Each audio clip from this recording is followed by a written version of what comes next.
Habiganj battalion ৫৫ BGB অধীনে সাতছড়ি বিওপির দায়িত্বপূর্ণ এলাকায় battalion অধিনায়ক লেফটেন্যান্ট কর্নেল মোহাম্মদ তানজিলুর রহমানের নেতৃত্বে একটি বিশেষ অভিযান পরিচালনা করা হয়। অভিযানের সীমান্ত পিলার ১৯৭৮ হতে আনুমানিক ৩ কিলোমিটার বাংলাদেশের অভ্যন্তরে সাতছড়ি রিজার্ভ ফরেস্টের দুর্গম পাহাড়ি ও ঘন জঙ্গল এলাকায় মাটির নিচে বিশেষ কৌশলে লুকিয়ে রাখা অবস্থায় ৬টি পিস্তল, ম্যাগাজিন ৭টি এবং বিভিন্ন প্রকারের গুলি ২২ রাউন্ড উদ্ধার করা হয়।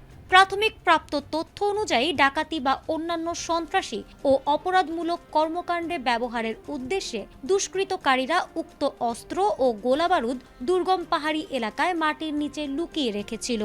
উদ্ধারকৃত অস্ত্র ও গোলাবারুদ যথাযথ আইনানুগ প্রক্রিয়া অনুসরণ করে থানায় জমা দেওয়ার কার্যক্রম চলমান।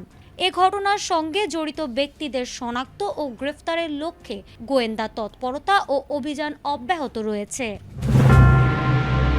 হবিগঞ্জ ব্যাটালিয়ন ৫৫ বিজিবি অধিনায়ক লেফটেন্যান্ট কর্নেল মোহাম্মদ তানজিলুর রহমান বলেন, দেশের সার্বভৌমত্ব ও সীমান্ত নিরাপত্তার নিশ্চিতকরণ, অবৈধ অস্ত্র ও গোলাবারুদের বিস্তার রোধ এবং সীমান্ত এলাকায় শান্তি শৃঙ্খলা বজায় রাখতে বিজিবি দৃঢ় প্রতিজ্ঞ। যে কোনো ধরনের অবৈধ কর্মকাণ্ড প্রতিরোধে বিজিবির অভিযান ও তৎপরতা ভবিষ্যতে আরও জোরদার করা হবে।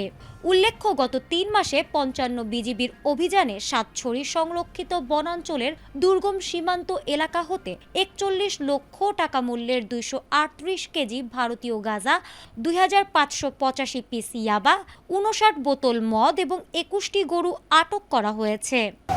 আমার নেতৃত্বে অভিযানটি পরিচালিত হয় এবং আমাদের সুনির্দিষ্ট গোয়েন্দা তথ্যের ভিত্তিতে সাতছড়ি রিজার্ভ ফরেস্টের গভীর অরণ্যের ভেতর থেকে আমরা ৬টি পিস্তল, ৭টি ম্যাগাজিন এবং ২২ রাউন্ড বিভিন্ন ধরনের অ্যামুনিশন জব্দ করতে সক্ষম হই। প্রাথমিক তথ্য অনুযায়ী আমাদের কাছে যে তথ্য আছে সেটা হচ্ছে ডাকাতি বা অন্যান্য সন্ত্রাসী বা নাশকতামূলক কর্মকাণ্ড করার জন্য এই অস্ত্রগুলো এখানে পুঁতে রাখা হয়েছিল। আপনারা আরও জেনে অবাক হবেন যে গত ৩ মাসেই শুধুমাত্র এই জঙ্গল এরিয়া থেকে সাতছড়ি রিজার্ভ ফরেস্টের ভেতর থেকে আমরা প্রায় ৪১ লক্ষ টাকা মূল্যের ২৩৮ কেজি ভারতীয় গাঁজা, ২৫৮৫ পিস ইয়াবা, ৫৯ বোতল মদ এবং ২১টি গরু আটক করতে সক্ষম হয়েছে। আজকের এই